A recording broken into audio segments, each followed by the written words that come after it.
In this lesson, we're going to create a new controller from scratch. Action Controller is the C in the MVC model. The controller is responsible for making sense of the request that comes from the router and producing the appropriate output. The most common way that a controller works is by invisibly receiving the request, then fetching or saving data from or to a model, and using a view to create HTML output. Controllers are often described as the middlemen between models, the data, and views, the interface. Rails controllers are often named with the first part of the controller name pluralized and the last part of the name ending in controller. Here are a few examples. A controller is simply a Ruby class which inherits from application controller and has methods just like any other class. Again, your application's routing is what determines which controller and action to run when receiving a request. In this code example, when the client goes to customer/new in the application, Rails will create an instance of customer's controller and call the new method on the controller. The new method is making the customer instance variable available to the view associated with that controller action. Users can send data into the controller through parameters.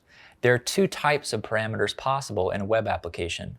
One, a query string parameter, and two, post data. Query string data is sent along as part of the URL.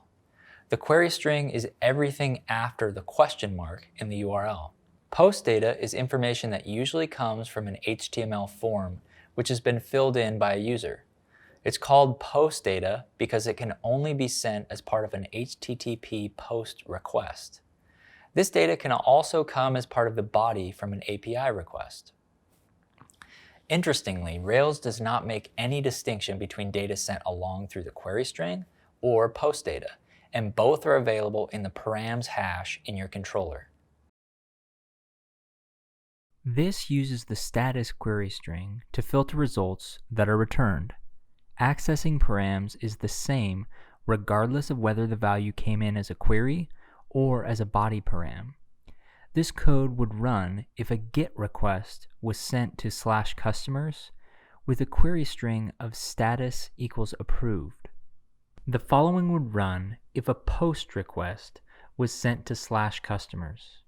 In this code, we access the params similarly to the previous example, but we're handling a POST request. Usually this would come as part of the body, but can also be sent as query params. In this example, you can also see that we're rendering JSON versions of the customer or the customer errors. With strong parameters, action controller parameters are not allowed to be used in active model mass assignments until they have been whitelisted.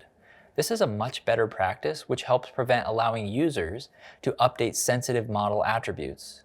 Additionally, parameters can be marked as required and will result in a 400 bad request being returned if not all the required parameters are passed in.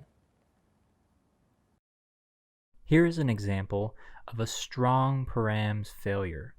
The following will raise an active model forbidden attributes error exception because it isn't first using strong params to whitelist or permit the attributes. It's just taking everything in the customer key without any pre-processing. Here is an example of the successful use of strong params. We can access identifiers from params to query for specific records without whitelisting them.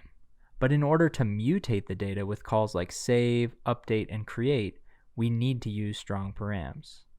This action uses the customer params private method we've defined below in order to whitelist the params. Using a private method in the controller is a common pattern for handling strong params. You can do this with different conditions or even unique methods for different actions. We'll do this next part together. Let's go to our projects directory and generate a new Rails application.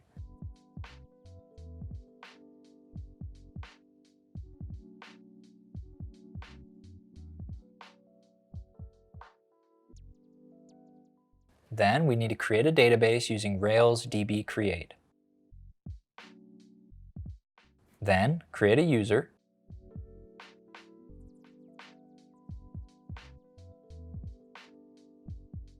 We now need to run the migration that was generated.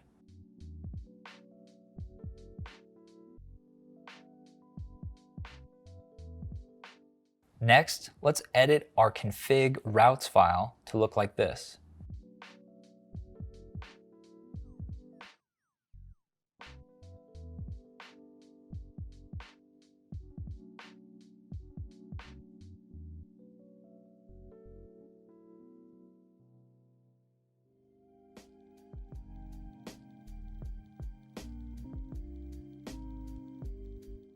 Now that we have routes set up, we need the controller and actions set up to handle them. Let's create the namespaces and the bare controller file.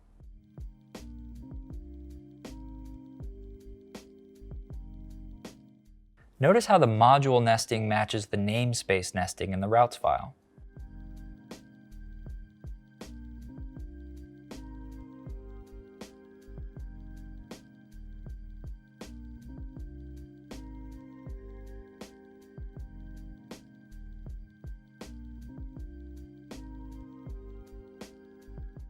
Now we need to add the index, show, create, update actions to the user's controller.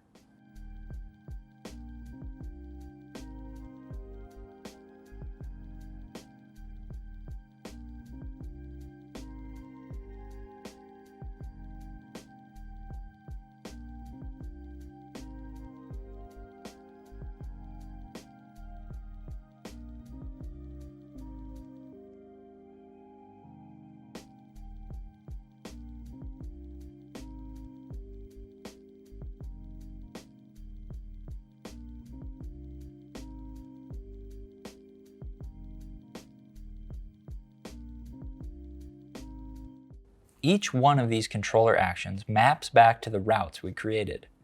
Notice how in the private user params method, we are only permitting 3 parameters explicitly: name, email, and balance. We use the user params method in the save and update methods. This prevents API users from changing data like user ID or API key. Now you need to do the rest on your own. Go to your projects directory and generate a new Rails application. Create a database, then generate a model for a user with a name of type string and an email of type string. Run the migration that was generated as part of the process of generating a model. Edit your config routes file to be namespace to API/v1. Add all of the 7 RESTful routes except destroy for users. Then, create a user's controller file properly nested in the namespace directories. Add controller actions for index, show, create, and update.